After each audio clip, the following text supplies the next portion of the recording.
In studio, we do have someone who's going to help us have a conversation around the by-elections, the devolution, and of course the roadmap as far as 2027 is concerned. I'm talking about none other than Dian Ngao. She's a youth leader, a youth league member at the People's Liberation Party. Diana, karibu sana to Radio Generation. Asante sana. Yeah, how are things over at PLP?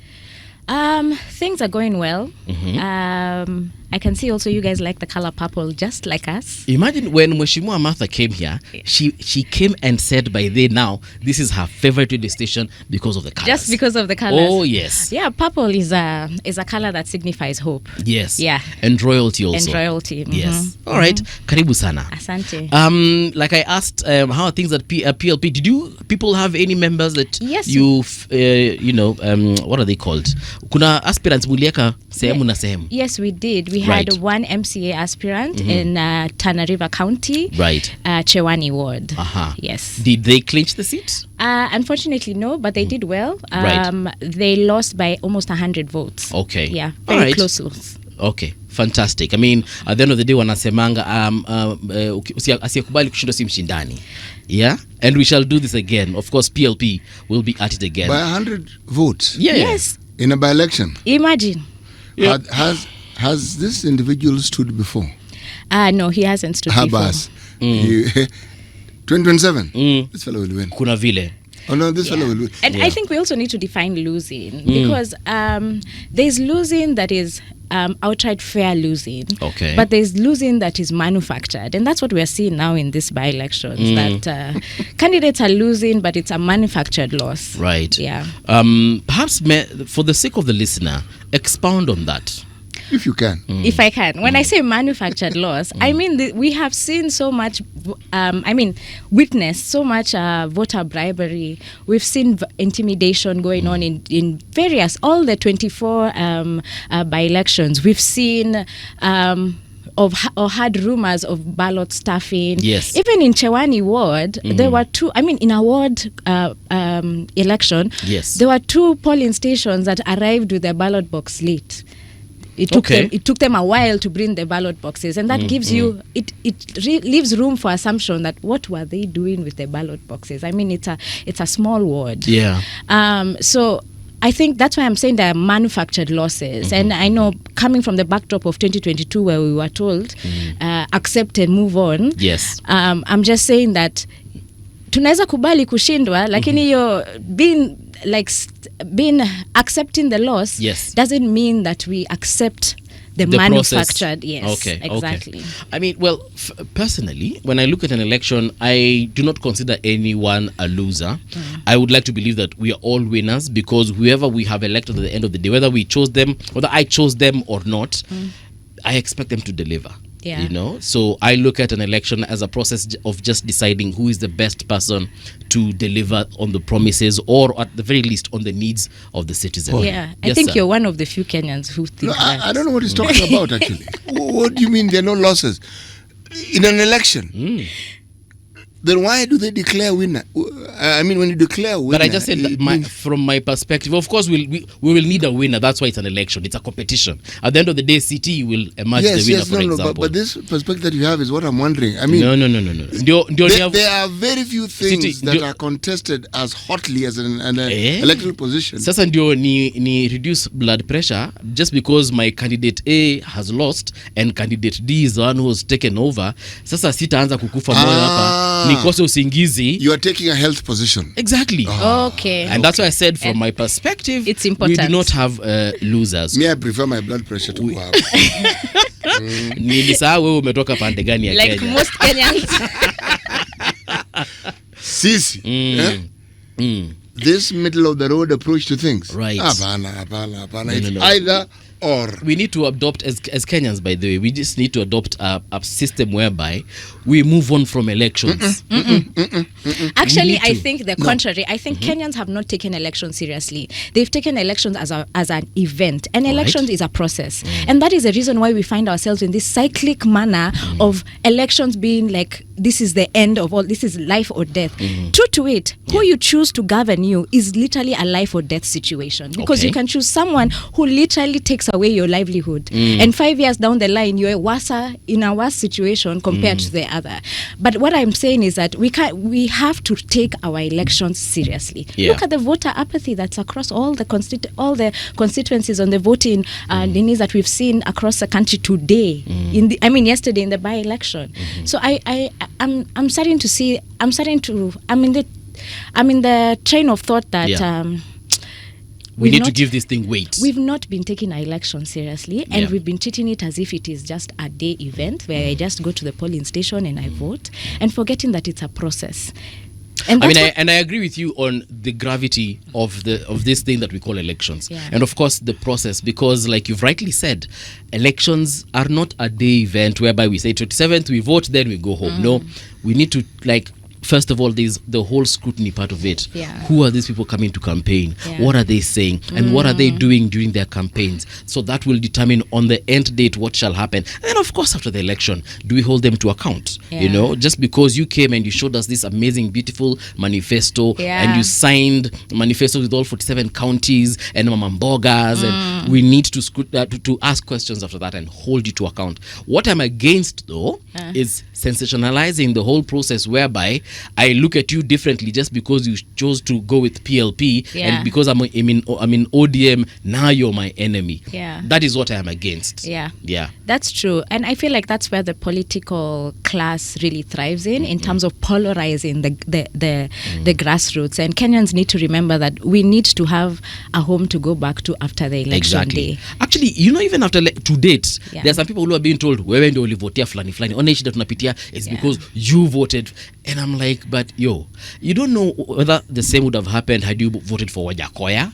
Would you want someone to point fingers at you just because you voted for Ruben Kigame, for instance? So I'm for the idea of we make choices, then at the end of these choices, we are still together, and we need to hold these people to account, all of us together. And also, we should also leave room that, yes, I may have voted for this candidate. Case in point, I voted for the women rep of Nairobi. Yes. And I'm highly disappointed. Okay. And it is okay for me to change my mind. That, yes, I voted for her, but midstream, I'm like, nope. And it's okay for me to be like, no. And so for someone who didn't vote for her to point the finger at me and say, but you're the one who put her in office by voting for her. Choices are choices that can change. You can change your choice at any time. Today I can be pro-government, and tomorrow I can be like, no, I'm not pro-government. And it's okay. Because me, I'd like my brothers and sisters whom we differed during the election, and if I'm disappointed in the leader that I voted for, next time let me see if next time, if I go with your choice, perhaps we shall have a better country. And if I do go with your choice, after I've of course done my own kind of analysis, and I realize, pia huyu ametuchoma, so now what do we do to make things better, as opposed to But let me ask you this question, Paul. Yes, sir. When you look at the situation that you've just parodied, yes, the vast majority of us represent the diversity of political thinking that we have in the country. Exactly. In the absence of an electoral process and a period, do we really care who the other person supports, or the party the person belongs to? Do we honestly really care? No, okay, are we talking about matters politics? Because if it's politics, we really don't care after that. You see, the thing is, it's the politics that brings in the political parties and the election process that we're talking about. Yes. And I'm saying that I have witnessed situations where somebody's being joked with, this kind of yours, you people. It's not a violent discussion. It's just that the way you discuss football. Yeah. Okay? You and Liverpool. What I'm driving at is this. Some of these reactions are manufactured. For instance, do you really think that all these fellows who are carrying rungus and machetes in Kasipul, that this is what they do on a daily basis? No, that's not what they do on a daily basis. Somebody paid them to go and do this. They were motivated towards that action. That is not even motivation. It is literally, I am hiring you to do this. It's not that it's a job you've been given. It is a job that you've been given. The money is the motivation. Well, the motivation is, yes, I could say that, because I need food to survive. Yeah. I mean, for them, but that doesn't mean that you also have a choice. We just talked about choices. Yes. There is something that I saw, a video. I don't know how true it is because I wasn't there, but I saw a video yesterday circulating of someone, I think it was in Embu, and there was alleged voter bribery, and he said that mi nitachukua pesa yako, lakini sitavotia candidate wako. And because of that, then there was a scuffle. Okay. And I want people to also join into that thinking, because to me I was just like, that's okay. If you're hungry and you need to eat and you're being bribed, take it. Yeah, but you don't have to. Don't let your mind go with that money. Exactly. Right. Okay. Someone like City would differ very strongly on that point, but wait, differ strongly with which point? Take the money but vote. No, don't take the money at all. Thank you. And then you sleep hungry. By all means, sleep hungry. You see, the point is this, it's a vicious cycle. We've had people coming here who have that view as yours, that if the money is offered, take it. Actually, the moment you take that money, I don't think most people understand what you've just done. The psychological. The reality is, any power you had as the sovereign has been bought and paid for. Done. This person has no obligation whatsoever to do anything for you. You know why? They've paid you. City believes that when you take that money, you've sold your soul, literally. No. I actually believe it. But I see his point now. Yes. No, but let me ask you this. Both of you, if I take this money that Mheshimiwa has offered me in the name of make sure menipigia kura, so you want me to vote for you, Diana, right? So I take your money, your 200 shillings, but I get to the ballot box and I vote for another lady called Purity, because I'm supporting Purity for whatever reason. Mi sijaku wewe ndo umenipatia so mbili nikachukua. Chances hata Purity alinipatia nikachukua. Chances are another lady gave me money called, let's call her Mary. Mary gave me money na nikachukua. But my mind was set on voting for Purity irregardless. So I think now I'm here, when I'm seeing from what City has said, and I think City, you're beginning to change my mind. Thank you so much. Is that there's a power dynamic between who pays who. And the moment in the Constitution, they say the people are sovereign. Right? And the moment we accept that money, I'm getting from what City just said, is that you have given away your power. And a lot of the issues we're having in this country that are cyclic are really because the people do not understand that they have the power. Paul, look at it this way. Yeah. You're given money, you vote. This person who's giving you money goes to parliament. He's given money, he votes. And this chain of events disenfranchise you with every move. You are disenfranchised as a citizen. With every move. If you take the leadership higher up and somebody from a more developed and a far richer country comes in and offers somebody who is in leadership or a group of people in leadership a certain inducement, it's the same process. You are selling the birthright that you've actually been given to protect in the country.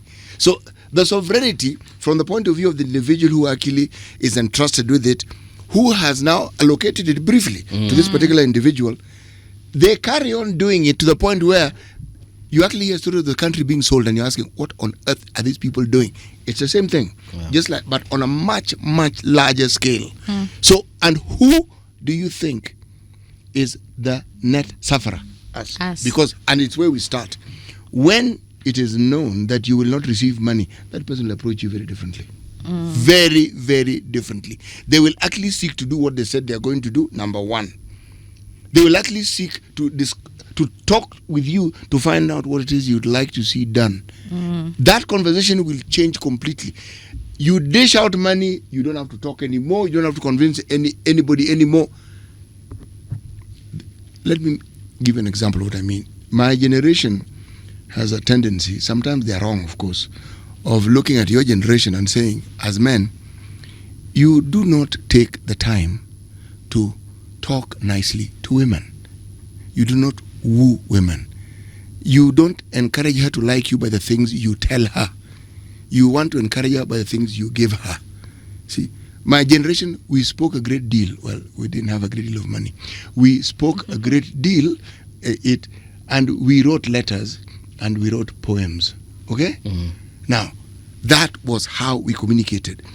When somebody wants to convince me that I should vote for them, I should be convinced that what they are going to do is what they are going to do, without them trying to convince my mind by giving me money. I see what you're saying, CT, but how do we get ourselves out of this? Because, like I earlier said, most of them are thinking like, this is what is going to buy me or afford me the next meal. Right? Are you saying? So no, I'm just saying, I'm like, I agree with you that they shouldn't. Now now you've convinced me, but now help me see it practically, that if this person has no, I mean, they're earning hand to mouth. Yes. And today, Yani, they're not sure where they're getting their money for this evening. And someone approaches them, I'm like, shika irungu na kupatia thao. Me, I'll give you a straight up answer, as City also gives you his. Practically, I mean, theoretically, what we are saying makes sense. Yeah. All right. Even me, I don't want you to give me 200 bob. Then when you get into office, you don't deliver because, after all, si ulinipatia so mbili. Yeah. But if we are being honest, it is easier for the law to be applied so that you, as the politician, doesn't come to the ground with your 250 bobs and distribute it. Okay. It is so that when you are arrested, and you know the full effect of the law is applied onto you, that means that the next time you're coming, you won't come and give me money. And that also means that your opponents and the rest of the country, they will not come to the ground and start dishing out money. They'll actually have to come and tell us proper points of how exactly they intend to lead us. All right.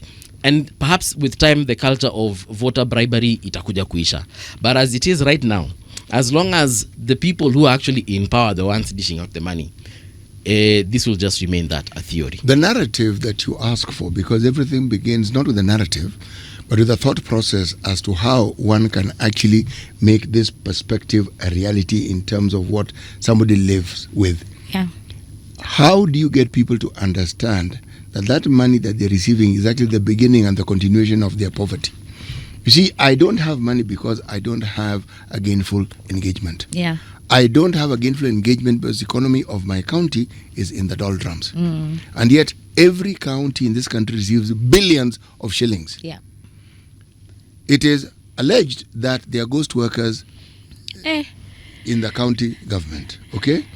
And we are told up to 60% and beyond of whatever it is that is given goes to this. Now, that money is not actually intended. 30% is what should actually go to employing people. The rest should go for development, blah, blah, blah, blah. That's not initiatives that would ordinarily build the country. Now, when somebody gives you money, what you then see is them doing exactly what they want because they know you already bought and paid for. Yeah. The very money that is your money because it's a tax. Even if I'm paid on a daily basis, I pay tax. It's indirect, but I pay. If I board a matatu, I am paying taxes because the fuel levy that this particular owner of the matatu is charged, he passes it on down to me. When I buy that half a kilo of unga, there is a tax on it. There's nothing I do in this country that isn't tax. So there's no one who does not pay tax in this country. Everybody pays taxes. Now, children, we pay taxes on their behalf. Yeah. When you buy things for them and so forth. It is not impossible for people to understand and to connect their poverty against a backdrop of monies that region they come from has never, ever, ever seen. Yeah.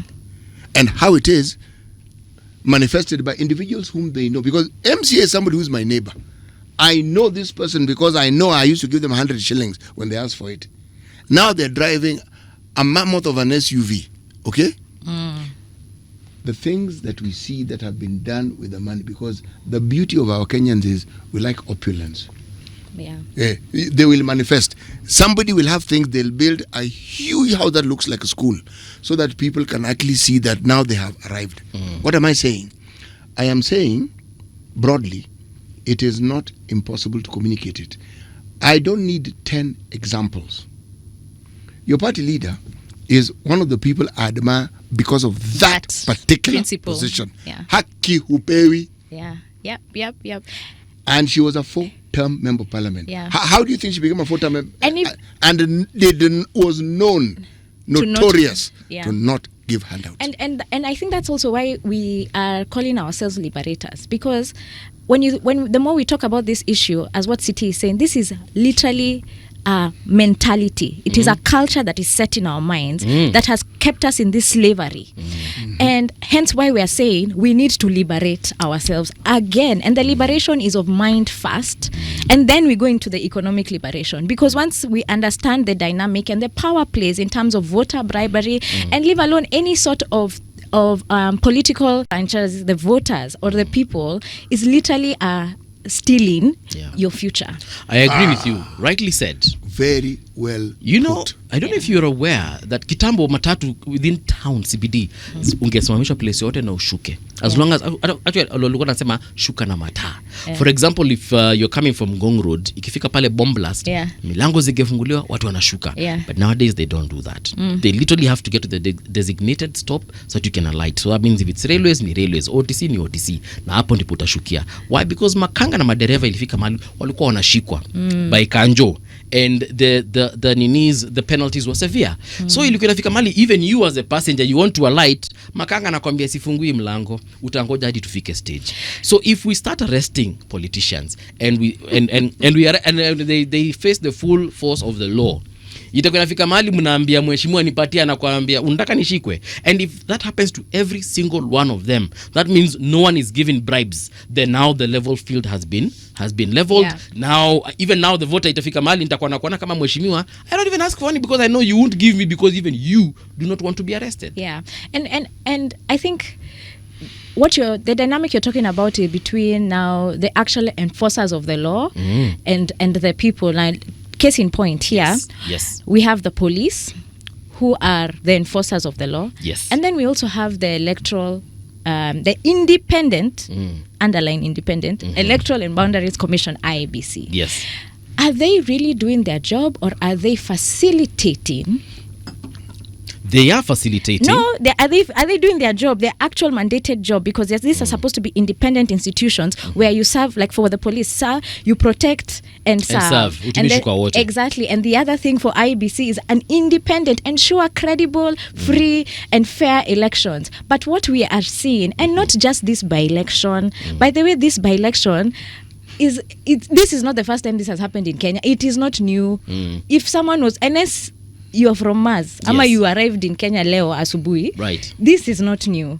This is a cyclic manner, and it is because our actors, the actors that have actually been put on the field to ensure to the passage of this democratic process is clear, are co-opted. You know, they are captured by the people in power who say, you know what, forget your mandate, forget that you're being paid by taxpayers' money, and now listen to me. I can direct you. Like, I'm not from Radio Gen, I don't work here. You have a boss, then may I come and say, by the way, this show now we are no longer talking politics. From now on, we are talking music. You get? I can't come and do that, because you have there's a sovereignty of... We have autonomy. Exactly, of Radio Gen. And there's even hierarchy in who commands who. But what we see now in our governance and political system is a little capture. Complete capture that independent bodies cannot think independently. They become appendages of the executive. We had a conversation a few days ago with former Senator Bill Okero, and one of the things that came out is he said that he was in a senatorial committee where they would it was a finance whatever, and they used to check and oversight on county expenditure. And one of the things that he said is that they would recommend after they've gone through their process, they would recommend to the EACC, and they would say, for example, Diana amepatikana kwa hii scandal, they even give the evidence, and they say kazi kwenu. They do the same with the ODPP, for example, and they do the same with the DCI and all these other agencies. And he said that it would take weeks, months before they will get any response. So they would ask, Allah, what is the issue? We gave you a report, Rada, and those guys would be like, that person you're talking about, nimeambiwa niachane naye. So like you've said, umeambiwa na nani? Venye tunasemanga hapa Kenya, powers from above. So as you have said, yes, these commissions and other entities are independent, but by name and on paper. And the issue is because most of these people who are appointed to head these independent bodies are not there by merit. It is political appointment. So you become beholden to the person who gave you that job. So we need to go back to meritocracy, where it is initially by merit, by my track record, that I am getting appointed into this board. Even with the state corporations, most of these board appointments are really political appointments. Yes. So if someone has given me the job, let's say someone has given me the job, I've been appointed by a political actor here, of course I will do their bidding. Last month, again, we had another conversation with an American representative, the equivalent of an MCA, but she's Kenyan born. She's actually called Hulda. Yeah. Hulda came and told us, she's in the state of Minnesota. She told us that, first of all, mshahara yao inakwanga, like, it's more or less like that of a normal person working within that county. Yeah. And so it, first of all, it makes that job less lucrative. So you will not get there to enrich yourself. Then number two, I was asking her, do we have cases of voter bribery in the states where people actually come and mnapatiwa chai ndio mkwe kwa rally? And she said, try that, my friend, you will spend years in prison. Then number three, I asked her, financing your campaigns, for instance, how that happens. It has to be. She said there are rules and regulations as far as that is concerned. You won't just take money from anyone. And she gave us a very good example that she received money from overseas. A relative of hers or a friend, someone, whatever, business person that she knows, sent her money. Ile roho safi zile za, oh, Hulda, you're doing this campaign. Shika pesa, wish you all the best. No strings attached. She had to return that money. Why? Because the rules in that country will not allow her to take that money and perhaps disadvantage her competition. Okay, Mbuvi, we have those rules. Yeah. See, Yes, we don't have those rules. We do. We just suffer with, there's someone, I can't remember his name, that, Kenya has one of the greatest constitutions, right? So, good constitution on paper, lakini the spirit of the constitution Sasa hapo ndio difference yetu na kina Minnesota, Yeah. and by Minnesota I mean the US, is that now they know how to enforce their laws. Because Actually- you try that. Actually, yes and no. yes and no. Yes, Like, you know there's why? a guy who's as I finished, there's a guy we actually read this story the other day. He's from the musical group called Fugees. That guy has been sentenced due to how many years in prison because he received money and channeled it to the Obama re-election campaign. We're talking about something that happened over a decade ago, and that guy is in prison because of that particular. Now they have And concluded it's the a case. very long Yes. jail term. Now in Kenya, akina Diana wakianza kushikwa kwa sababu walipokea pesa ambayo hawafai kupokea, ama walipatikana wanafanya voter bribery na waanze kwenda jela, perhaps now others will see, we, Diana ameshikwa, oh, Siti ameshikwa, oh, Mbuvi ameshikwa. Now This is serious. You see, Yes. you see the fidelity to the law is there's an unwritten understanding when it comes to the law of any country. And the understanding is quite simple, that we will all abide by the law or with the law. So if you look at the way we drive, we actually tend to abide with the law. We don't break the law. We drive on the left. And when there is a traffic light and it's red, we stop. You're abiding by the law. People who drive go through a certain education and they pass an exam and they're given a document called a driving license. Okay? That is what enables you, this is the law, to drive your car on the left side of the road so long as you're in this country. All right? Now, we find people who are taught to ride their vehicle, it's called a motorbike, in one day, in an open field. And I don't know how on earth they get a license if they have it. They do not abide by any of these things that I'm calling laws, traffic laws. Zero. They drive on the left and on the right. They overtake on the left and on the right. Partly, we think it's just this decision they've made that they will continue breaking the law. In my mind, they actually don't know. Because that carelessness endangers their lives. Yeah. They don't know. But how this thing works is when an example is set from the very top. If the leadership abides by the law, the citizenry will just fall in line. Because ni hao ndio walianzisha kutupatia hiyo pesa. Yes. What Kenyans refer to as bad manners, which I don't refer to, because it's not bad manners. Theft is not bad manners. Yeah. It's theft, and you, the perpetrator, is a thief. It is not bad manners. Bad manners is when you start spitting out in the open and someone saying, Chief, why don't you go and, that's bad manners. Stealing is not bad manners, it's theft. And it's against the law. Yes, it is. When it is acceptable for public resources To be stolen. then what you've opened the floodgates. What we then do is we employ another Kenyan attribute. We pretend. When we speak, we all speak the same language. We speak about being against corruption, and then we go and perpetrate it to the fullest ability that we can actually master. So, again, the only recourse, you ask the question, Diana, is the citizenry. Why? They are the ones who bear the brunt of all these things that we're talking about.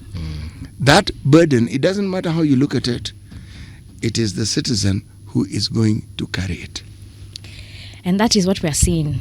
That's what we are seeing, unfortunately, with the outcome of this by-election. It is unfortunate. I actually don't think there are any winners in this by-election. We're all losers as Kenyans. When you see what has happened, when I was seeing the videos, even the night before in Malava, and the amount of violence, and then you're hearing stories in Bere that in the morning, everyone was being given shopping. Yes. There was rounds of going, people, kila boma inapata shopping, na kuambiwa who they are going to vote for. You know, and to me, my heart is breaking, because I'm like, imagine whoever wins this election, or we'll say, oh, now ODM is strong and UDA still has a foot in the mountain. But the biggest losers here are all of us as a country. Actually, because it shows that our independent, the IEBC, which is an independent body, has failed at their job. We cannot even trust the police to keep people safe.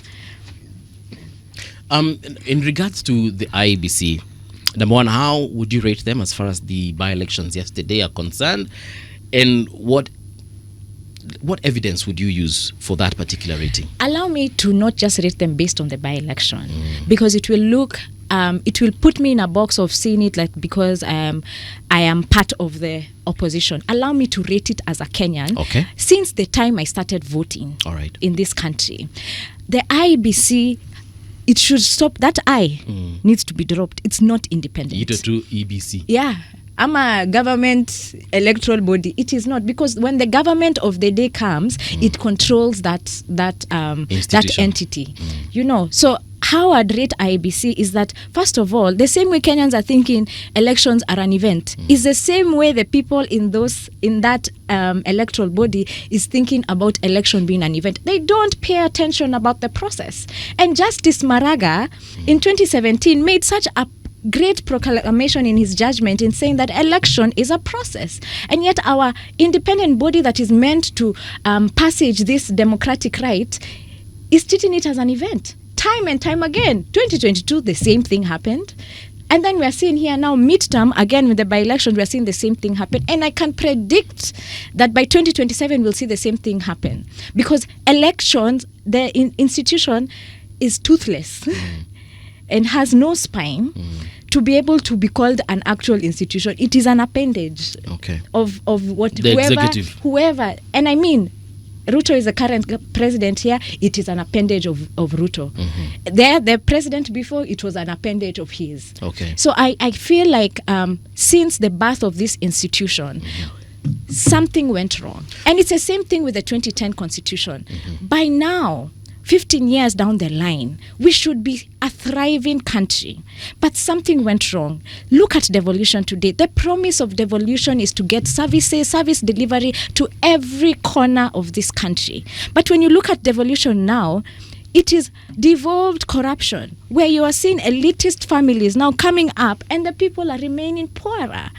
There is something that went wrong that we need to go back to from 2010. There is something that went wrong that has kept us in this cyclic nature, that we have this great promise, this structure of governance, that this great promise to the Kenyans that will meet this Kenyan dream.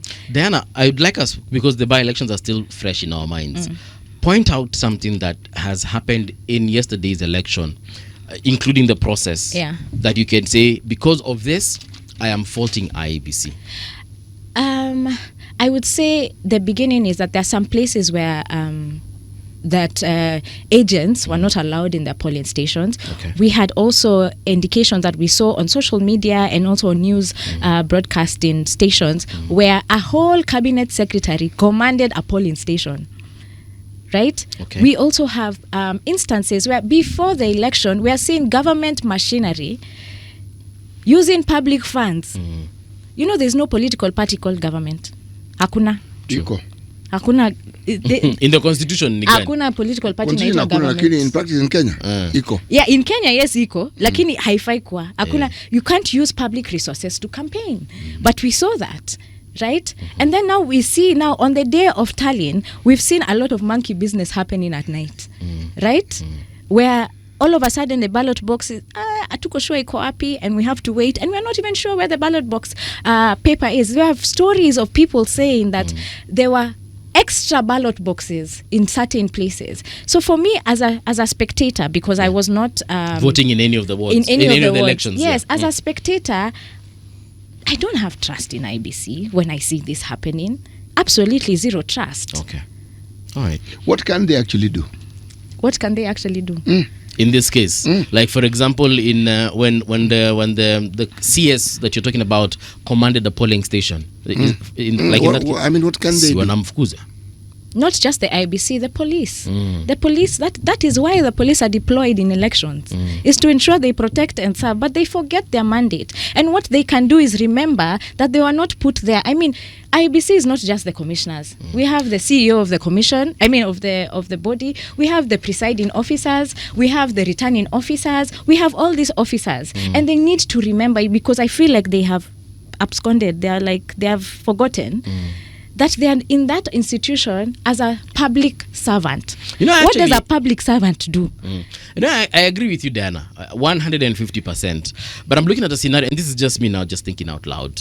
I'm looking at a scenario whereby I want to arrest this CS, for instance, who's come and has done. So me, I'm a police officer manning this polling station. I have my rifle. I'm in my police fatigues or whatever. Then CT walks in as a CS, and I actually even see him bribing people. I knew you were going to go there. Yeah, and I actually see him anatoa pesa hivi anashika, good, usinisahau. So now City has also officers with him, and chances are even those officers outrank me as this uniformed police officer. Sasa niende kushika City, bodyguards wake wanani outrank, perhaps, maybe, or even he's working with someone who is outranking me as far as the police force is concerned. Nitasema usiuziwe uoga. Fear is what is keeping us in this slavery of thinking. Because you have a mandate as a police officer that if you see someone breaking the law, right, that you arrest them. We've gotten there. There's a point in 2002, I remember, Kenyans were actually, there was even citizen arrests where Kenyans were actually arresting and taking to the police station policemen who were caught bribing on the road. We have been there before as a country. There was some hope during when we ushered or kicked out Moi and the ushering of Kibaki administration, where we actually had hope that things are going to change. And they did change for a moment. And it's just a matter of people remembering. And I mean, the holders of this office, it doesn't matter your rank, because you swore. There's something you swore, you individually. It wasn't your boss who swore and then sasa wewe you didn't swear anything. You as an individual. And that's what I'm talking about, the mind liberation. Yeah. We must liberate ourselves from thinking that I can't do this because of my rank. My rank. Yeah. Aren't you earning a salary? See, but then you say, then because I didn't do this, let me not take that salary because hata hakuna kazi nimefanya. Yeah. And the reason I've brought this up is because, it's actually a reality on the ground. It's true. It's a reality on the ground. Me, I have witnessed at a police station a situation whereby you can see the OCS misbehaving in front of his juniors, and nobody, this person is committing a crime. I think it's because of the fear of also the repercussions. And nobody dares tell this OCS, afande tulia. Like literally no one.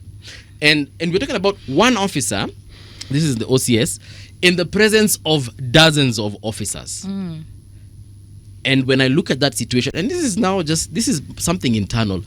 Now I bring it to the outside and I'm thinking, what can this person do to this CS who has literally the power? This guy can actually, and this is me thinking out loud, can literally call the president and tell me, kuna afisa anaitwa Diana ananisumbua.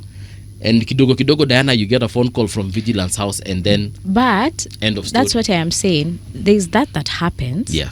But people need to remember that the president himself cannot command a police officer. That's why we have an inspector general in this country. He cannot. But even if you say in this country, this is what he can't. Yes, this is what happens.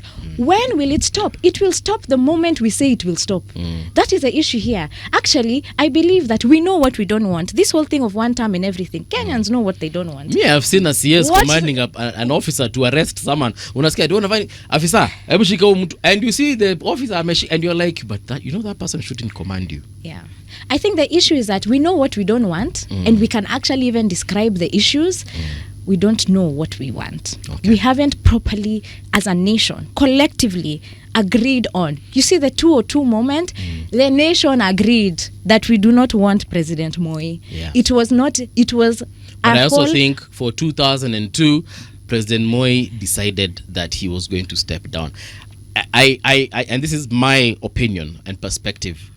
If President Moi didn't want to, that 2002 election would have just been an election. No, you're forgetting the agitation to remove President Moi did not start and end in 2002. Yes. It was a series of events until he saw that the Kenyans had really investigated this problem. They had seen it. There were voices, there were young voices who are coming to educate the people and say, listen, this is not how we envisaged our country at independence, that we need to have a better country here. And this other person, even the opposition seems to be running around this other person who was Kibaki. And I think that is when, because it's not that even that Moi was like, okay, I'm not running again. He had endorsed Uhuru Kenyatta. Yes. He wanted Uhuru Kenyatta to win. He was campaigning for Uhuru Kenyatta. And it is not because he didn't want him to win. The Kenyans themselves, at that time, there was an overwhelming support that, you know what, we are done with the KANU rule. And we want something new because it has not served us. And that is why I'm saying that's why we find ourselves in this issue now today. We are very good at this is what is wrong in Kenya, these laws are not doing this. But if we are to go around and ask people collectively, okay, so what do we want? You'll hear so many different answers. So until we can all agree as Kenyans that this is the direction we want our country to go, and this is what it will mean, and this is the caliber of leader that we think will get us there, that's when we'll see some true action. I have a question. Because during these campaigns, and let me pick out Mbeere North as the example that you shall use here, I saw overwhelming crowds attending rallies that were being held by the UDA candidate. And of course, you could see the Deputy President, Professor Kithure Kindiki, there with him. And at one point, even the President was there.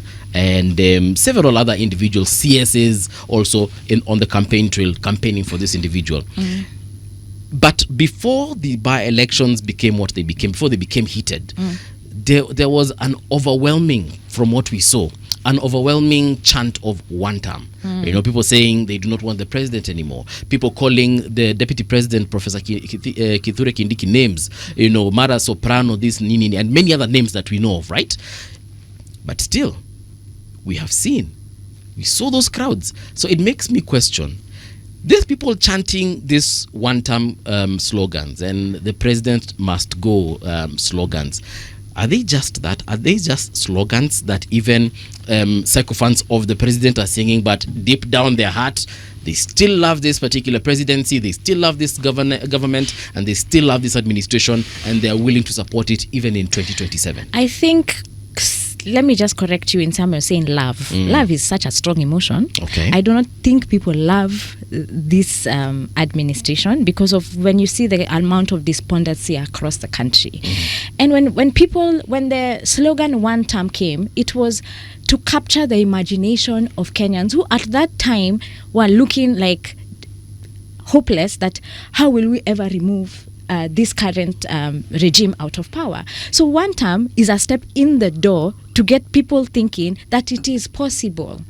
But it doesn't stop there. And just because we saw big crowds in Mbeere when the UDA candidate was campaigning, right. I mean, hata mimi naweza funga shop nisikie. Alafu niseme, huyu amenidanganya. It doesn't, I mean, we are a democracy where I can listen to this candidate and listen whether to this like candidate and decide that, you know what, I don't like what this person is saying. I like what this person is saying. Okay. So if we box ourselves to thinking that, we saw the crowd but we had also the big the many chance of one term, and look at it now that now the UDA candidate has won.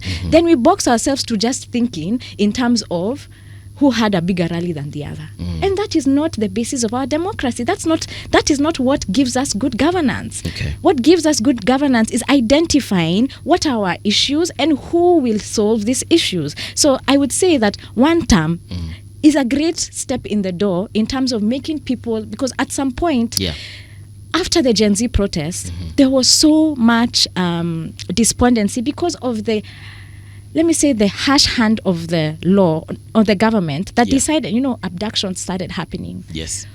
Forced disappearances started happening. And people from now that great high of the Gen Z revolution and uprising to now seeing how hard hitting the government was going, how far it was willing to go. And people were feeling hopeless. So when the one term thing came in, it is part of that mental slavery that we are trying to unlock. Yeah. To be like, by the way, even Moi or any other dictator has fallen. I say dictator because the current president, William Ruto, has shown signs and symptoms of dictatorship. And what we are saying, like my party leader said, is that we are not going to allow him to graduate. We are not. Kenya is one of the most mature democracies in this region, and we are not going to allow him to graduate. So one term is a step in the door to let people know that imagine it is possible, despite all these things we are seeing, despite all the fear that is being perpetuated on the people, the intimidation, the bribery, despite all these things that the government are doing, that it is a possibility that William Ruto will serve one term. The reason why I brought up this whole issue of sloganeering, and of course, it's because, to be honest, if I divorce a wife, for example, me, I divorce you completely, including your family. Like, I want nothing to do with you guys. Yeah. If we had a child together, that's the only focus I have. All right. Now, from my understanding, again, me, I'm not a political pundit. I'm just a presenter. I'm a moderator of conversations. When I looked at the nation during last year's Maandamano and even the ones that happened during this year, when we were remembering the deaths of the folks of Rex Masai and his people, and then of course looking at what happened during Sabasaba, in my view and in my mind and in my head, I knew from what I saw that people want nothing to do with the Kenya Kwanza administration. So that means anyone and anything associated with that particular government, including the UDA as a party, and now that we have ODM in the broad-based government, I actually thought that watu wamesema hii kitu inaitwa broad-based government, including the president, atuitaki. But now I am looking at some of the wins that came out from yesterday. Members from the UDA party have won. Personally, I have nothing against these leaders, but I'm just questioning. Na hii kazi yote tulikuwa tunasema one term president must go nini. What exactly happened? And I want to just say that's why we need to define what exactly is a win. Right? We need to define exactly what exactly is a win. Because I expected you can win on paper, and I mean the ruling party did everything it could possibly do, legally and illegally, to ensure that they do win seats in this by-election. Because if they didn't win, this would be a second vote of no confidence. Right? So it is in William Ruto's interest to ensure legally or illegally that they win. Okay. Yeah, that they win seats in this by-election. Right. And there are also stories, I don't know whether you heard, that even in Bere, as people were being given shopping, some were even told, usiende, you don't have to go and vote. So just to ensure low voter turnout, because with low voter turnout, history has shown the low voter turnout and the low voter apathy is room for vote manipulation. Yeah. But so is a high voter turnout. Explain how. You see, when you have a high voter turnout, it makes it possible for somebody to bump, not too much, just to bump the vote just a little more, because it is clear that there were very many people. Yeah. So one doesn't question that a couple of hundreds. But in the arithmetic and the algorithm of electioneering fraud, you do that over different areas, so the numbers add up. You actually don't notice it because it's not as though they've given you 1 million people, just a few. But when you've done it's 10 areas, you get the numbers that you want. Yeah. Sometimes they argue that when there's a low turnout, it's even harder. But what is easy about a by-election is the government can focus its entire attention to one specific place. On these few places. A general election is too diverse. But this one, it is not difficult for the government in power to do what they want to do because it's just a few places anyway. Because there were UDA candidates or representatives in some of the other areas. But what you will see is that the party that was strong in that area is the one which is likely to win. Yes. Now, I don't think that for those who are in the so-called united opposition, this is necessarily a bad thing. No. You now know what you need to do to prepare. Because you've been told. We in the media have been hyping this election. I think we've been hyping the wrong thing, in my opinion. What needs to be done in educating the citizenry with reference to the election, the blueprint has been laid out. Yes. It is now for those in the united opposition to take advantage of the information they have. We want to take a short break, Dana. Just I'm sorry, I'm cutting you off. No problem. We need to take a short break. We do the news, but when we return, we can pick it up from there. Sawa sawa. All right, folks, don't go too far. We will be right back.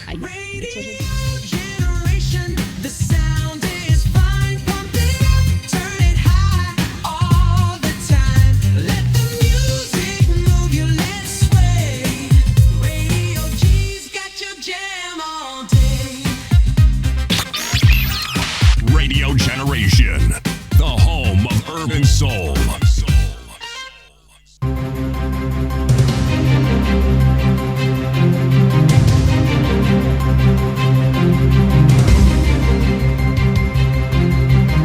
This is the Radio Generation News.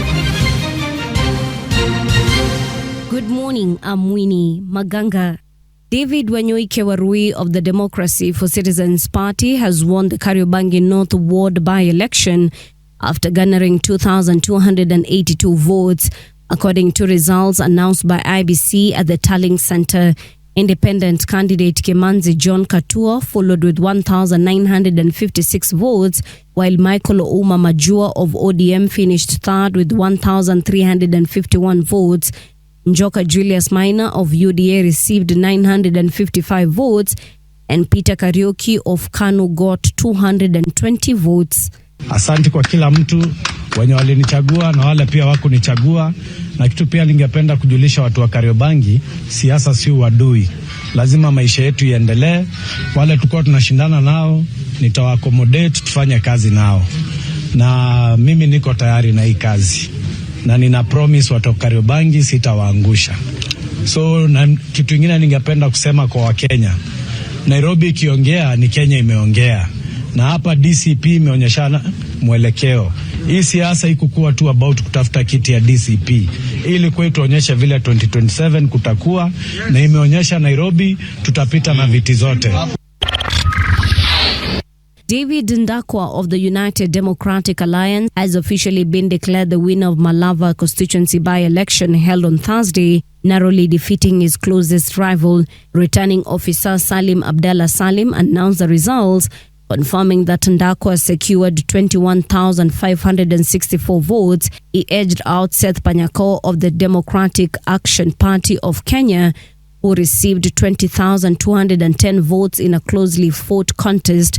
Wilberforce Indai of Kenya Moja finished third with 626 votes. Boyd Were, representing the Orange Democratic Movement, has emerged as the winner of the Kasipul parliamentary by-election, taking over from his late father Charles Ongondo Were.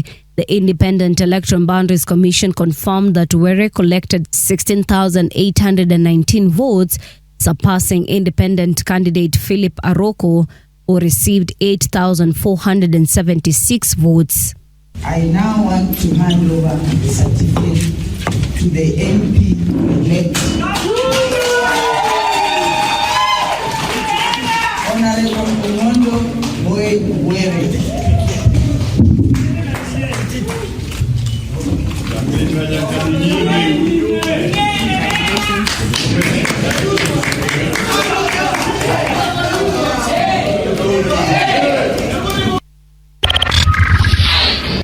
At least 23 people have been arrested and 15 vehicles as well as 2 motorbikes have been impounded after crude weapons were found during the Kasipul by-election, which was marked by violence. Homa Bay Town Member of Parliament Peter Kaluma and his bodyguard were injured in an altercation at Agoro Sari Primary School, where they were allegedly attacked by supporters of independent candidate Philip Aroko. The MP's bodyguard lost his firearm during the chaos, though it has since been recovered. Violence or assault to the MP in the strongest terms possible, because at this age we don't need to experience such acts of violence. It was an unfortunate act. That act escalated tensions among the constituents. The Trump administration has said it will re-examine green cards issued to individuals who migrated to the U.S. from 19 countries. The head of the U.S. Citizenship and Immigration Services, Joseph Edlow, said the president had directed him to conduct a full-scale, rigorous re-examination of every green card for every alien from every country of concern. When asked which countries were on the list, the agency pointed to a June proclamation by the White House that included Afghanistan, Cuba, Haiti, Iran, Somalia, and Venezuela. The announcement comes in the wake of an Afghan national allegedly shooting 2 National Guard troops in Washington, D.C. on Wednesday, gravely injuring them both. And that's the truth on Radio Generation. Good morning. I'm Winnie Maganga. The views and opinions expressed on this program are those of the guests and do not necessarily reflect the views of Radio Generation. Radio Generation assumes no responsibility or liability for the interviewee's views. This is Radio Generation. In the beginning, there was morning radio. But now there is Radio Generation's The People's Breakfast, curious and bold, getting facts from the shadows. That's what it is. Now, as the city wakes and secrets stir, a bright new voice shines. The People's Breakfast, your morning, your voice, your journey. Good morning. Good morning, my neighbor. Welcome to the home of hard truths and bold insights, Radio Generation. Welcome back. City ataka kunichapa, guys. This is an official statement to the police. So in case munione na dent, kesho mujue ni City. Guys, I hope you're ready to go to the Somali Cultural and Arts Festival that is taking place at the Two Rivers Lifestyle Center. The gates opened about an hour ago, so if you haven't made your way there, please go. And it's going to be happening today, tomorrow, and the day after. So that means the last day is Sunday. Na tusikuwa tu last minute, tuanze mapema. Tunasemanga mapema ndio best. We have food, arts, culture, and other things to immerse yourself in. So if you haven't made your way, you're hearing this for the very first time, well, head on over to the Two Rivers Lifestyle Center. That's where you'll find all the good things going on. Meanwhile, in studio, we do have the Youth League, a Youth League member from the People's Liberation Party, that is Dian Ngao. Dian, what exactly is the position you hold? Am I just a very good, diligent member of the party? I'm also a member of the National Management Committee of the People's Liberation Party. I serve as the communications director in that management committee. But I'm also a member of the Youth League. Yes. Because I am a youth and politics inanihusu. Yes. All right, good stuff. In the previous Akipole nilikukata. I know. I was going to say, yes, to City's point about that, now the United Opposition now knows how the ruling party plans to win the next general election. And that is a good point, that they have laid a blueprint. But I want to also say is that the United Opposition, people need to stop looking at the United Opposition based on the principles they see as the United Opposition. The opposition is the country, is the Kenyans. Because what we are opposing is bad governance. All of us will agree on that, right? What we are opposing is corruption, the rampant corruption. Yani, corruption has become so high in this country. You know, what we want is service delivery.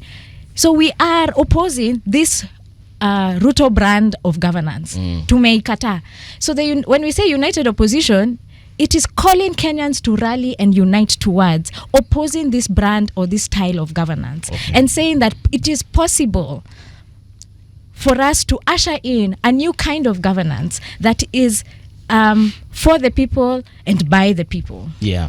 And I was just asking you when we were off air about accountability during the elections. Yeah. And I heard so much about the way Kenyans in 2027 will be out there to ensure that the rigging is not done in that particular election. People are going to be there with their phones, ensuring that they document. They go live on TikTok, they go live on X, they go live on Facebook, and they go live on YouTube just to ensure that polling station A, kila kitu iko shwari, no voter bribery, no stuffing of boxes and so on and so forth.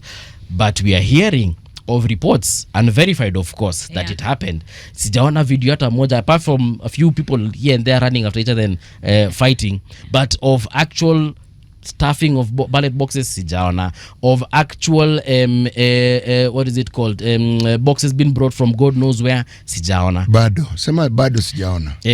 Kuna time inangoja ndio itolewe. Utaiona tu. What you're saying here is that, by the way, going live on TikTok, people did go live on TikTok. People did document, because us in this room, we didn't go to Mbere, we were not in Malava, but we were able to talk about what happened because we saw what was happening on social media live, not even on the news channels. We were seeing people actually sharing their experiences, which is one great step of vigilance, right? But you know, there are people who are paid to usher a free, fair and credible election. So we are the watchdogs, but there are people mandated, who are the IEBC officials, mandated to ferry a free and fair election. So yes, the citizens are doing their job. They are vigilant. Because some of these things would have been pushed uko on the side. They wouldn't have been visible, wouldn't be seeing all the fights and a CS actually walking into to command a polling station. Atungeona hizo vitu.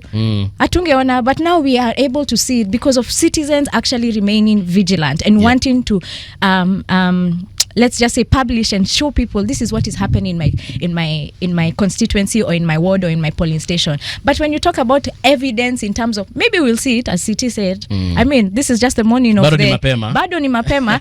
But the people who are vigilant are not the people stuffing the ballot boxes. Mimi kama nimelipa kustuff ballot boxes, nitakuwa live kuonesha evidence. Hata mwizi akienda kukuibia haiwezi kuenda na simu live. Niko live na TikTok, nimeingia or you call in advance and say I'm coming to rob you. Exactly. Okay. Yeah. All right. These things are done at night, and I even tweeted and I said elections are stolen at night. At night, in the cover of darkness. In the cover of darkness. But the moment people put phones on and show live, then the fear will set of accountability, because most of these people do not want the transparency. All right. What do you think of the Gen Z turnout as far as yesterday's by-elections are concerned? Well, across the board, not just Gen Zs, there was voter apathy. There was not good turnout. I don't know why CT is laughing. Let me tell you, CT for a very long time has been saying that there is nothing new we shall see in 2027 as far as the participation of Gen Zs are concerned. You're saying that they're an untested lot, so let's wait and see if indeed they'll make any impact. So yesterday is kind of sort of validating his statement. And I think it also ties into the low voter turnout, ties into also the continuous voter registration that we saw. It's also been low. Now, one thing that we did well, that they did well as Gen Zs and even millennials, let me put my generation in that, and even as millennials, is the mobilization that we saw and the civic consciousness that we saw come out in 2024. Where we failed is realizing that for us to change this status quo of power, it is not done by the roadside. It is done in political parties, because political parties are formed to gain power. So Gen Zs, number one, should join political parties or form them, because that is the only way we'll be able to change what we are calling, what the accountability issues that we were calling for during the Gen Z protests. You know, the fair economic tax policies that we were calling for in 2024. Now, that was a good step. But the second step that we need to now get to, leading to 2027, is join political parties. Join political parties. And by the way, political parties also have an issue of putting youth as wingers. But I'm glad that my political party has ensured that we are at the table and making these decisions. Muko kwa high table. Table. But all I'm just saying is that the only way we can actually change a political culture is by, in the political space. You can't change a game as a spectator. You can only change the game in the arena. Kuna watu of course walisema wakati huo wa maandamano partyless, leaderless, tribeless and many other lessons that I'm forgetting right now. They clearly do not want to have a party. They clearly haven't identified someone they would identify and say, all right, let Diana lead us in this quest of capturing power. Paul, yes, Paul, sir. May I just say something? By all means. You see, Diana, let me start with you. Political parties aren't just formed to take power. If we start that narrative and end with it, we are leading ourselves down a path that we actually do not want. Political parties want power to do certain things. Yes. So they must say those things that they want to do. Beyond just stopping at they want the power. It's not just the power. The power is what enables you to actually implement. Yes, to bring about all these things that would bring about the change that you want. That's number one. If you give thought to the Gen Z discussion about partyless, leaderless and all that, I've had time to reflect it. The sum total of what they were saying was, we are different from these people here. Who are in parties, who have leaders, who go about their business this way. In my mind, that's what you're saying. Please understand that we are different from you. And we are not going to go the route that you're going. Why? They seem to have identified political parties as part of the problems. The leadership in the political parties is part of the problem. And they were creating distance between them and the political parties. This is what I've come to see. I used to criticize this partyless, leaderless thing, and then I gave it thought and realized I was actually being unfair in my understanding of it. There are certain processes that must be given, not just recognition, but due credit. Whatever it is that these Kenyans we refer to as the Gen Zs did, created something that the entire world has responded to. Yeah, the entire world. Yes, it's the entire world. We had a UN rapporteur for youth affairs and something he came to Kenya specifically to study. They wanted to study this phenomenon because it had never been seen. Yeah. They wanted to say, how do you guys get to do this and how does it move? Now, the movement forward cannot be by simply saying the Gen Zs didn't get it right. Actually, they did get it right. The awakening of the conscious is how you begin change. Because change is in the mind and in the process of the mind. Because the manifestation of it, which is the action, is what we judge without necessarily asking ourselves what is behind what we are seeing. The dire need for survival, by whatever means, is an action that we see. Bribery, that is a manifestation. Yeah. Goons and intimidation. That is the manifestation. Yet, the narrative that these people have when they want your vote is what they are going to do that will change your life. And yet, we don't seem to see that when the actual time for making that decision through the ballot, what they are showing you is how they're going to cause harm to you. And then, foolish you forget what they have shown you in broad daylight and think that this individual is someone different who, when they have that power, they'll do something better with it. Foolish you. Please take note of what someone shows you. Sometimes they even tell you, but when they show you, please do not forget what you have seen. It doesn't matter what you say. How do you have a situation where young people who we know are supposed to represent a better future, being the representatives of this extensive violence that we have seen? How? And I think I agree partly to what you're saying, but the issue here is that political parties give birth to this kind of leaders that are here. The leaders do not enter these elective positions in a vacuum.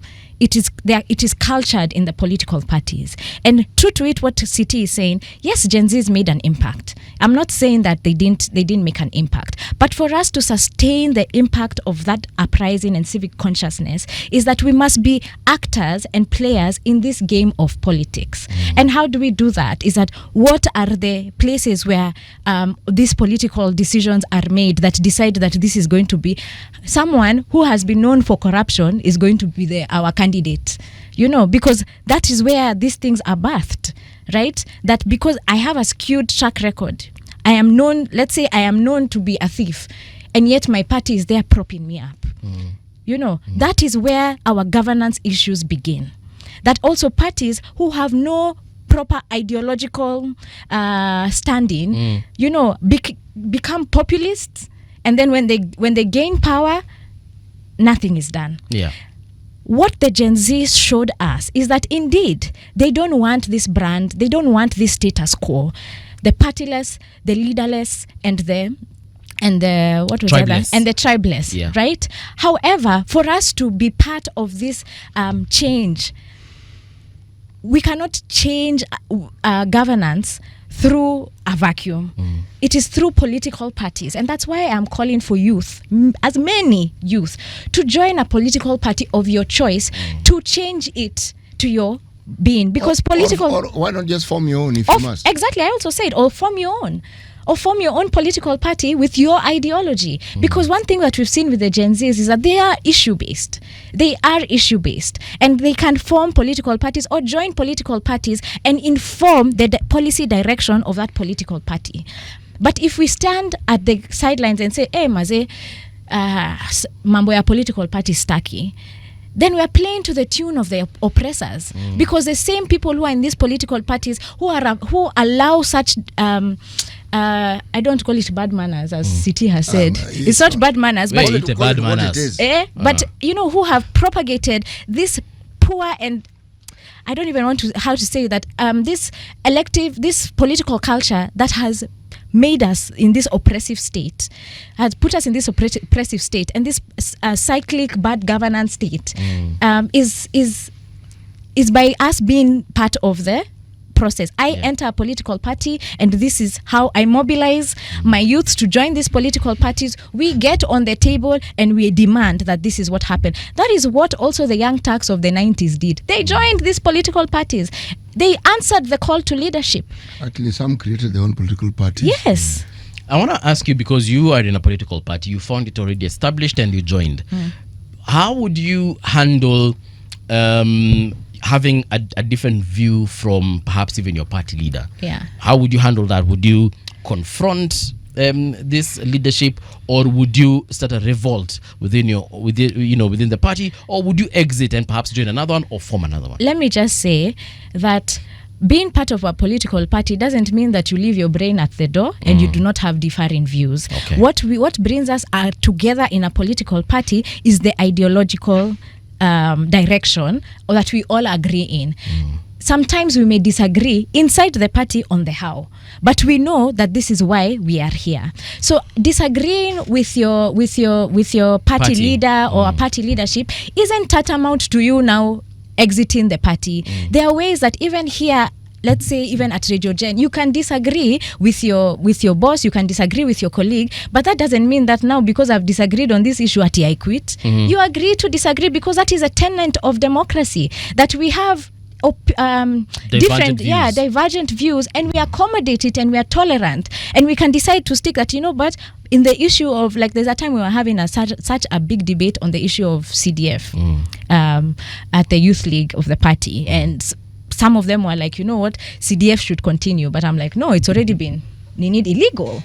But that doesn't mean that because now we have made, there are people in the party who are like, no, we need CDF because of bursaries, and I am of the opinion that no, CDF is illegal, and if anything, it's a duplication of resources. So does that mean now I leave this party because this is the discussion is going? No, I came in here with my own beliefs. The only thing that brings us together as a collective is the ideological direction that we have agreed. And even far more is that for us, or for me at PLP, I truly believe in a Martha Karua presidency and leadership. Because she has shown, if you look at her track record, it is the way she has worked in Kenya, her public service record, instills confidence in me that, by the way, in her leadership, we can truly get to the Kenya that I believe that I can live for my children. I'll ask you about Martha Karua presidency shortly, but again, the reason why I brought up this whole issue of differences in the party and how you'd handle them is because we have seen what happens in parliament, for instance, where you can clearly tell the MPs have decided to vote in certain ways because of what the leadership of the party has told them. So just because the party leader has said this is the direction we are taking, now all 200, 300 plus MPs will vote in that particular direction. And it's like what you said, using your words, they have left their brain kwa mlango. You see, the young people have gotten to a point whereby they are very antagonistic, and they have every right to be like so. They will not take anything lying down. They will ask why. They will ask for what purpose, and they'll ask up until when. And if those questions are not answered, you know them, they just take off, and they do their own stuff. So, and you've answered me, and you told me that even within the party, there is a process, and we shall judge you when the time comes, when you people capture power. Now, there's a question here, or rather a statement. Let me just see if I can read it real fast. When you people are elected into power. Yeah, when they capture power. No, he's saying elected. See, that's how they will capture. See, that's how they will capture it. When you capture, it's like you are enacting a coup. No. Bro, nime shorten to your process. Sitaanza kwambia when you campaign and then you win elections. No. When they capture, hopefully not through a coup. When they are elected. Aya, so hapa kuna mtu amesema hivi, where is this? Madam, kama mngeshinda bado ungeongea hivi kweli. What was your party leader's position after the contentious 2007 elections? I think even if our candidate at Chewani Ward would have won the election, I would still speak. It's in Tana River, Tana River County. I would still say talk about the issues that we have seen during this by-election, because I mean, whether he won or lost, these remain issues that affect our election cycles. In regards to my party leader Martha Karua's position in 2007, she was an agent. Just like we've seen different agents here at IEBC and different polling centers, like Deputy Party Leader Malala, right? We saw him as an agent. We saw Kalume as an agent. She was an agent of Kibaki. And that was her preferred candidate. Just the same way Orengo's preferred candidate was the late Raila Amolo Odinga. Shida hapo ni gani? What is the problem? All right. She was not supposed to have a choice.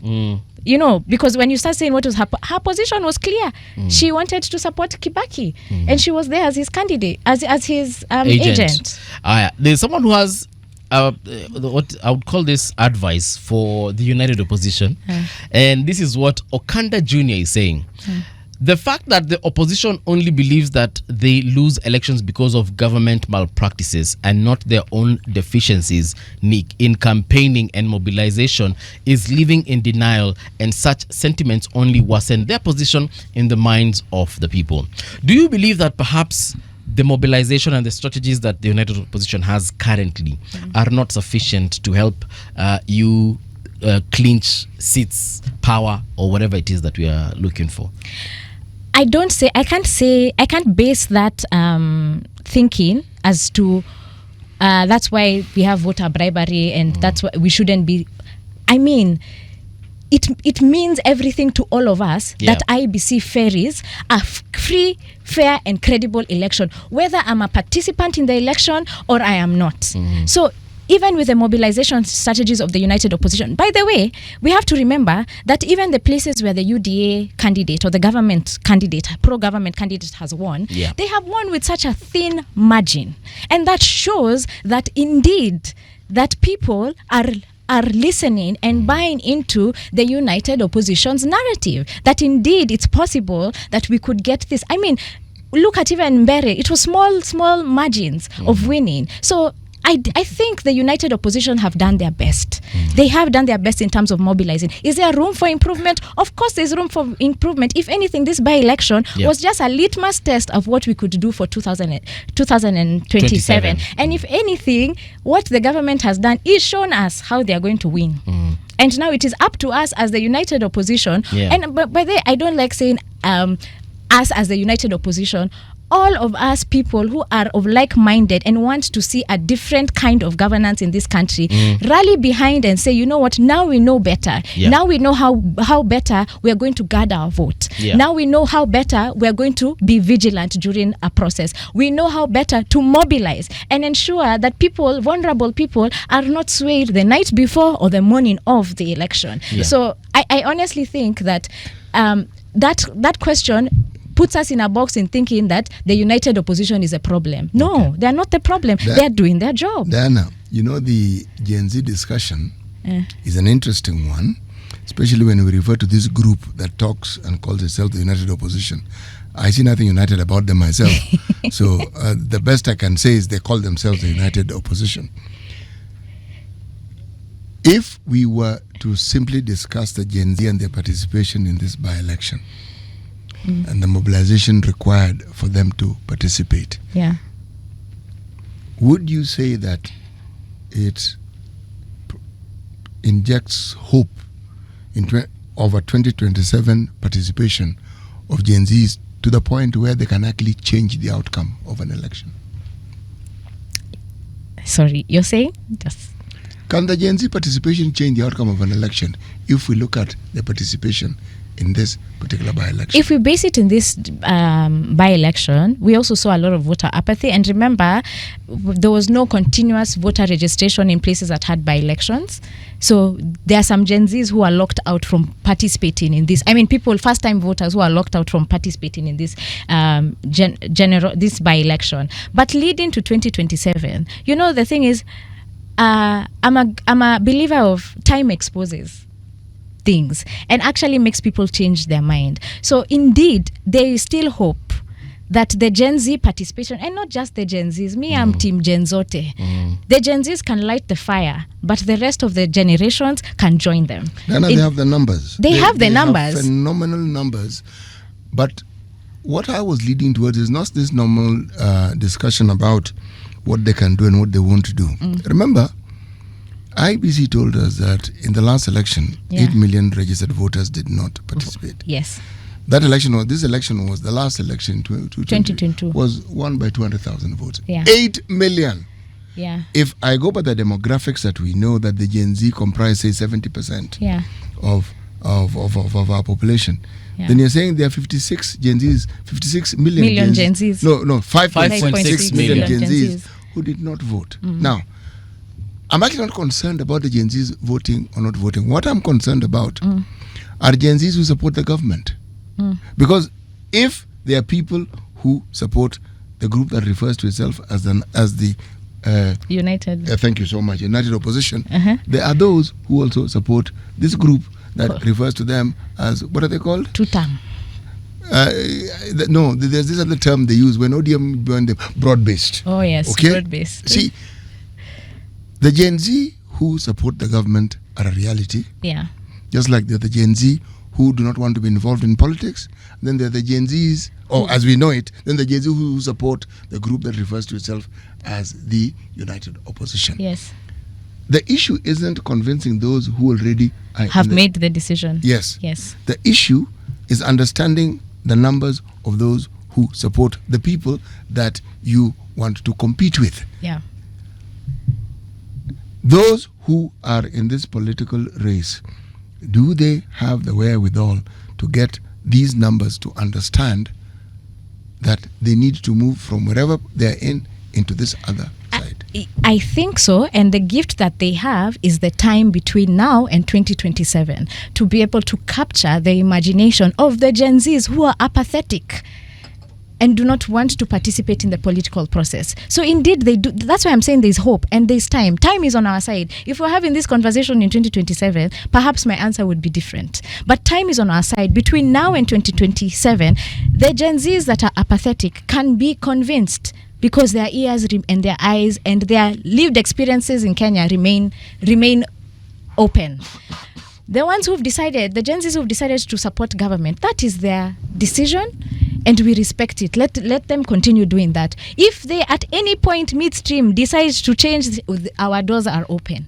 But our job, not just as a united opposition, but Kenyans of like-minded, is to have such conversations and actually identify and paint a picture of the Kenya we want and the leadership we want. And look within the united opposition. Many of them have said that they want to run for presidency. And look within the united opposition and say, out of all these leaders who have offered themselves, who will be the one to ferry us to this promised land? You know, your party leader has a good track record. Yeah. I personally know of an excellent track record she has, because the region that I come from benefited immensely from her when she was Minister for Water. We had an MP then who understood that government resources could actually be utilized to help.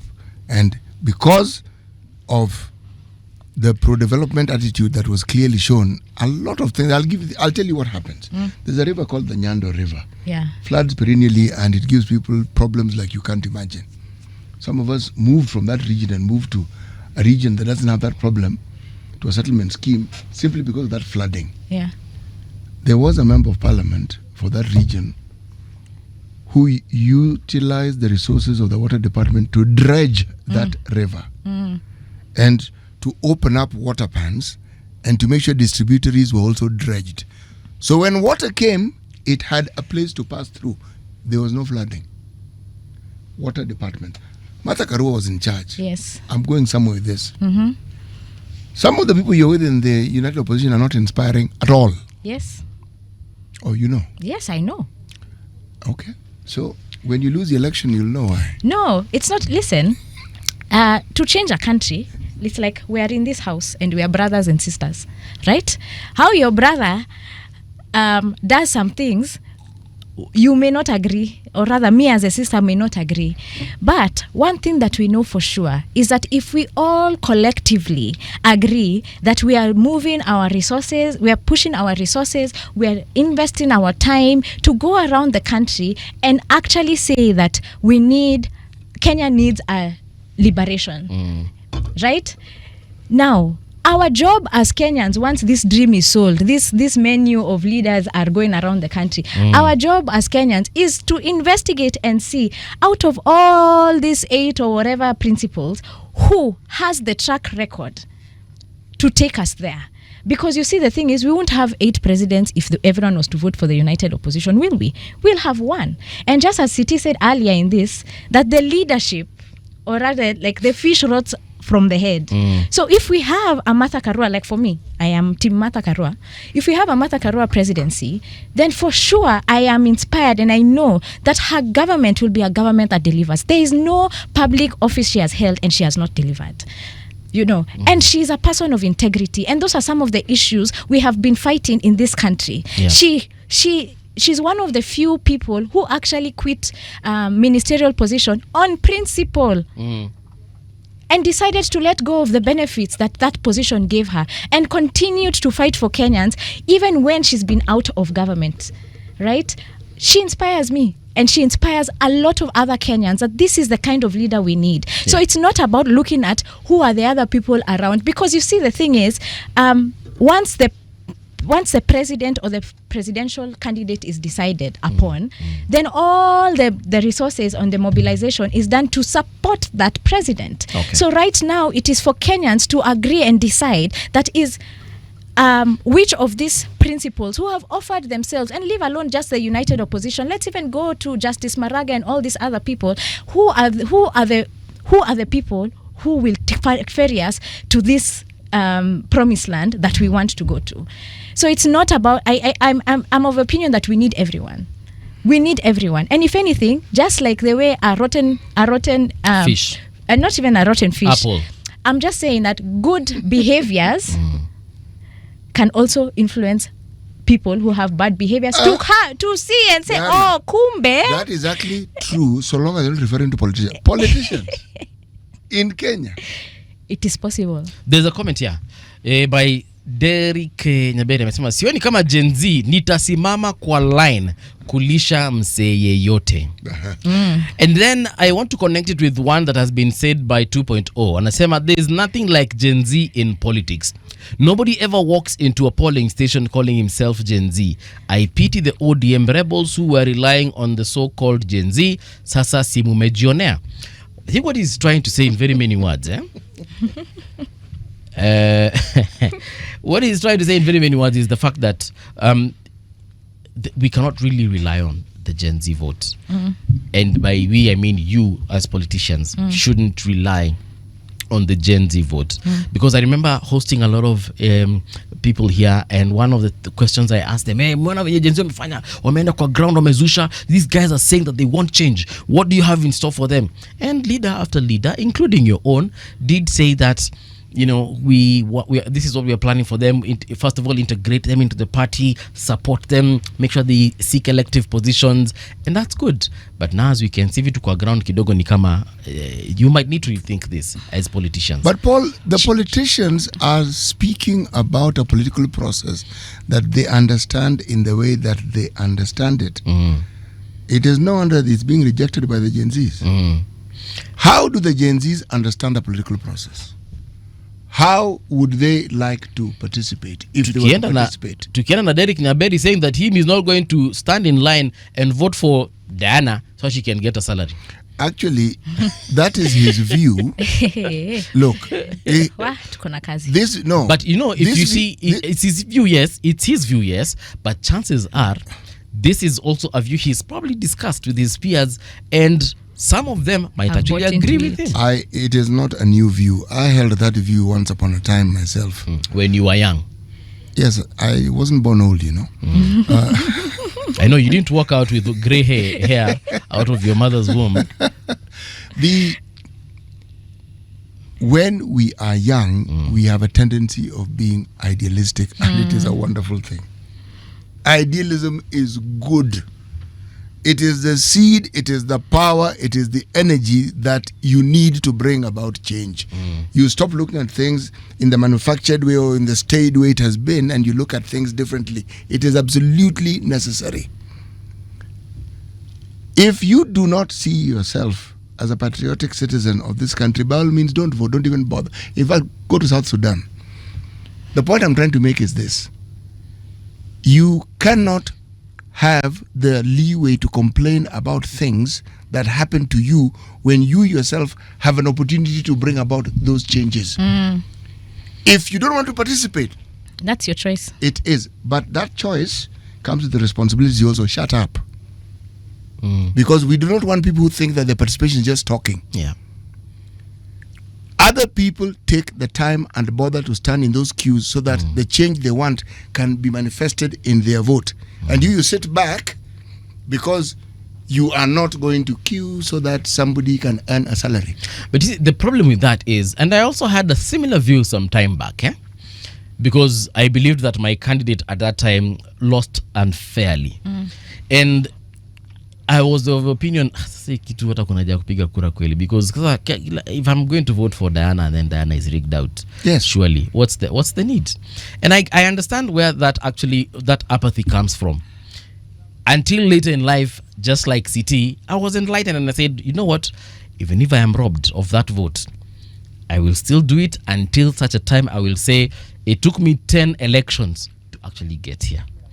But you see, majority of them right now, the mentality is the one that I had at that time. So what do we do about it? I think that is where the room of civic education comes in. And unfortunately, part of the mandate of IBC is civic education, and they're doing a poor job. But luckily, we have so many avenues to educate our youth in the importance of participating in a political process and not an event. Because a lot of the time, sometimes we think of it as an event, that, you know what, we're all talking about this event and this is where now I put my energy, and after that I forget. Case in point, you elect a government, or what we have seen, you elect a government, right? Or you elect your MP, you elect your MCA, and then you forget about them and they forget about you, and then you remember them 1 year to the election. Right? There's no accountability checks. That's why we're seeing all the mess that we're seeing in county governments. Right? The people have forgotten that they do have a role to play in also holding the leaders accountable. And when I talk about civic education, I like what I saw during the Gen Z protests, that people were taking upon themselves their responsibility to educate the younger generation in regards to their civic right. We had people translating the finance bill in different languages to help other people to understand exactly why they were saying reject the finance bill. So I agree with CT that if indeed you do not want to vote, then you have basically sown yourself to silence. But if indeed you do want, if indeed you are part of the people who want to vote, and people need to understand, by the way, your vote is your power. The moment you start to say that this is not, this, I won't even vote. There's a time in 2022, I was talking with some youths. I was supporting the Azimio candidature, the presidential candidate, and I was talking with some youths, and I remember it was in Mombasa. And Mombasa is primarily ODM, so you'd expect majority of the people would be in support of the Raila Amatha ticket. And I was speaking with some youths in Tononoka, and they were saying, hii kitu tunafaa kuiangalia kama bet. Unaona? So kama unaona huu candidate wako mwenye unapenda and you want them to win, ni kama watashinda, hawatashinda, basi wacha vote yangu isichomeke na huko. Let me go with where the wave is going. You're right. So there's a mentality that has sunk in with the youth, and I'm talking about my fellow millennials, not the Gen Zs. The Gen Zs are the ones who are saying, by the way, we don't want this way of governance. We don't understand this status quo. Actually, but they are the people who have voted once or twice before, are those ones who are taking their vote as a bet. And let me tell you something, that is a tragedy. Because what you're doing is at auctioning your future. You're auctioning your livelihood, especially at the MCA level. You're auctioning your livelihood. Because your MCA, I know we talk a lot about the president, but really your MCA and your governor are the ones who affect your livelihood in those 5 years that you have elected them to do.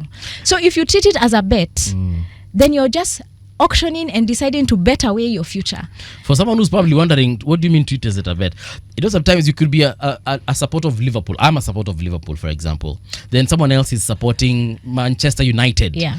So you can clearly see that Liverpool is a weak team. I'm a Liverpool fan, right? So you can clearly see that Liverpool is a weak team and Manchester United is the one that is going to win. So instead of placing your money on Liverpool and lose it anyway, you might as well place it on Manchester United, win the money, then cry over the Liverpool loss. Yes, but in this case, by putting your vote to the winning candidate, because that's where it's seen, that's where the wave is going, you're losing. There's no money you're getting after that. Yeah, because I remember during the same 2022 election, I had conversations with folks around where I was voting, and one of the things that came out was like, "Ai bwana, hii vote utapoteza tu bure. Vote in a certain direction." And I was like, guys, what do you actually mean? Do you know if we all decided to support that candidate that you think will lose, he might actually win. Yeah, and there's some political narratives like winner takes all, right? The political narratives that have facilitated this culture that, by the way, we have a winner who forms government, but there's still a role for the losers to check oversight these people, and that is what makes a democracy, because you cannot have absolute power. You must be checked. So now when you treat it as, the winner is the winner and that is it, and the rest of us will keep quiet, right? And the loser is the loser and go home. Where does the keeping quiet come in? Because we don't have a parliamentary system, which is where now the role that you talk about would actually pertain. But you see, that was another opportunity which was lost. Yeah. When we could have had one. Okay? I even understand why these Gen Zs want this whole group uprooted and bring in new people. I can understand, because many of the problems that we speak of, we can point fingers at the group that have been leadership. And the really sad thing, many of these people are the people who even brought about some of these changes to begin with. They are now, because they are older, being seen as people who represent the status quo. But one doesn't see the gains. One doesn't see that we're able to have this discussion because we have a new constitution. That constitution isn't going anywhere. There are people who fight it day and night. There are people who want to water it down day and night, but it's there. certain processes that went against the so-called status quo brought it about. This vote that you think you have lost, it is important because it is what tells a person who says they have won that there are people who don't particularly like them and are willing to come out and tell you through the vote that they don't particularly like the way you do things. Some it's they don't like you. You see, when we have narratives like in this country, we vote against someone, not for someone. Yes. Sometimes there's evidence. The position that the Gen Z or the millennials take, I do not for a single second blame them because there's ample evidence to support the position that they have taken. Yes, go ahead. I actually think that, and perhaps I'll be crucified for saying this, but I actually blame them because when I started this show, I said we don't take our election seriously because time and time again, when credible people offer themselves for public office, we choose the opposite. We choose a thief. Do you know people, when we were going around Mount Kenya, were saying, tunataka uo mwizi mwenye unasema, uo ndo tumetaka. You know, like we rather choose everything contrary to the Kenya we want. We choose the leader contrary. Why do you think that happens, Diana? This is a good time. You've begun a good. Why do you think we do that? I think it is based on. I think it's a mirror of society. In terms of, we are actually also propagators. No, we are thieves. Exactly. Don't go the propagating thing. Yeah. We are thieves. So we like to elect our own. Yeah. Yes. We identify with them. Of course we do. With people who are, but we need to, that's why I'm saying, we need to get to a point where we all agree this is the direction, this direction that we currently are has not served us, and we need to go back and agree that this is the direction we want to go. We have a beautiful constitution, and we have so many bright Kenyans. I meet so many bright Kenyans who have tried and consistently tried to offer themselves to public leadership. Actually, the sufficient thinking sometimes is not applied to the process of vying for an electoral post in this country. Let me use your party leader as an example. Do you know who she beat when she first won her seat? Yes. Yeah, this fellow was the immediate former head of the public service. Yes. And had already been an MP and I think an assistant minister. This was just... He was the deep state of the day. That region, there was nobody more powerful than this person. That entire region of Kirinyaga, not just Kishugu. Okay? So, if you looked at her chances, they almost looked like it was zero. Yeah. But she won.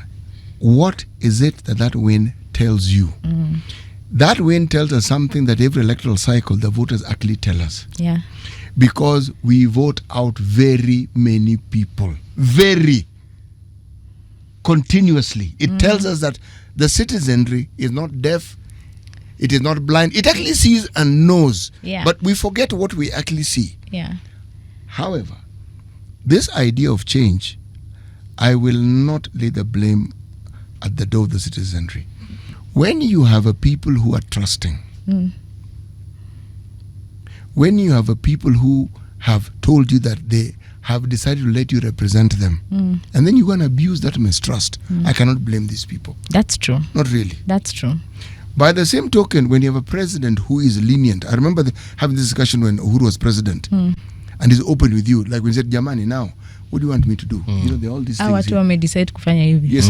You see, now, unfortunately, if it had only he had stuck with that statement and not decided disregarding the court pronouncements, then, but again, it represents our politics and the mindset. You've been alive and you have functioned in the political system that went in a certain direction.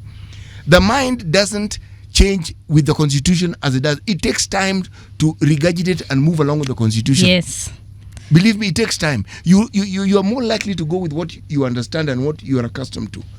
But when it comes to the Gen Zs, the abiding question in my mind is, what would they like to hear? How would they like to go about the process of engaging in politics? It's a question I will ask because I cannot prescribe for them how they should engage. No. They've already shown they understand civic education. They have already shown they understand mobilization. They've already shown that they understand resilience. All these things that you require, they've shown. They have it. And they also shown that they like working at night. Now, having understood all these things, the question is not prescription. to be engaged in the political reality of this country we call Kenya, how would you like to go about it? That is my question to them. And a question that all of us are trying to answer as well, in terms of how do they want to be engaged. But one thing I can think about when I look at the example that you've given about Honorable Martha Karua and sitting in the deep state of that time, is that it is possible. It is possible. Very possible. And and then also one thing that I learned when you look back in history is that the Gen Zs of that time, who are sitting powerful people, is that they also collaborated with the older generation who are part of that status quo. And so now this thing of saying to wafagie wote, let us not work with anyone who has been in public leadership and everything, actually sometimes disenfranchises us as the young people from forging forward. Because just by collaborating with someone from the older generation, you learn the tactics of what happened then. Because you see, the thing is, the older generation had seen abductions. They had seen forced disappearance. They had seen trumped up charges of terrorism. They had seen all these things that we experienced. You could take it nowhere. At a time when the constitution was allowing it. Yes, and the constitution was being amended right, left and center. Yani Moi just wake up and say, you know what, we are going to amend the constitution. And right now that is not possible. But I'm just saying is that for the Gen Zs and for some of us who are now coming into political processes, these are things we are seeing or experiencing for the first time. It is our new first time lived experiences. But if we collaborated with these people who went through this, the Mukisas Kitui of the time, the Martha Karuas of their time, they would be able to at least lend some wisdom to tell us this is how we navigate this sort of person. I actually truly believe that on June 25th, 2024, if we did have some of these people at the front line of this protest, yes, it would have been very hard, because it's harder to arrest Martha Karua and call her a terrorist than it is to arrest me, Dian Ngao, who the president does not know, does not care about. But people care about Martha Karua, right?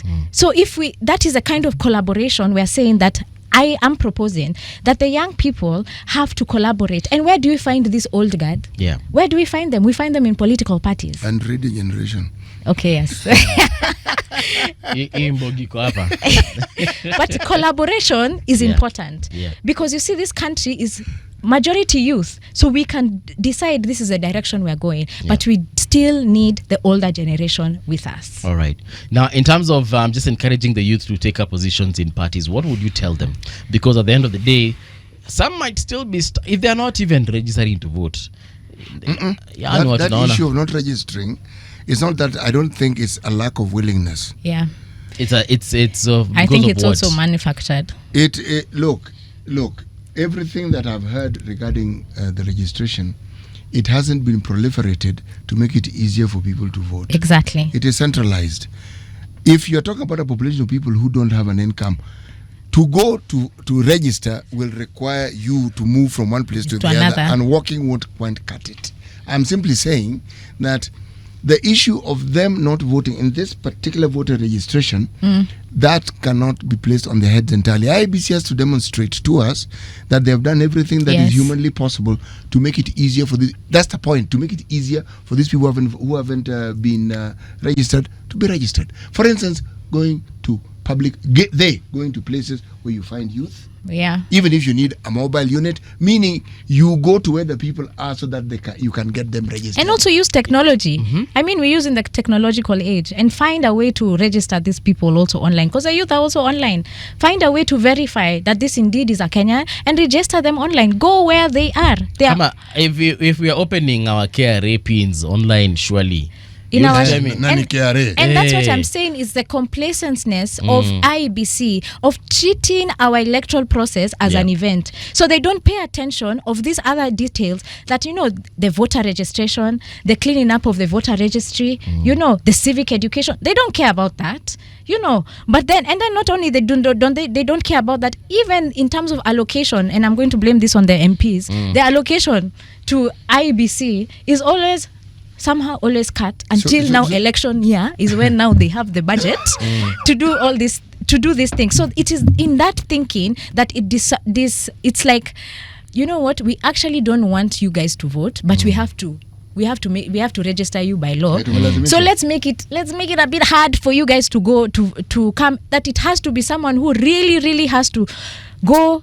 Like there's one Nini, I think I learned in was it Machakos, that the constituency IBC office is literally 3 hours away from where someone lives. So going to it is, I mean, what City said is that there's fair. Yeah. You know, Diana, why I give the example of Martha Karua, it's for a very simple reason. One, the voter should never be underestimated. Yeah. They understand what is in their best interest. You may not think so, but they do. Yeah. They may not even talk about it, but they do.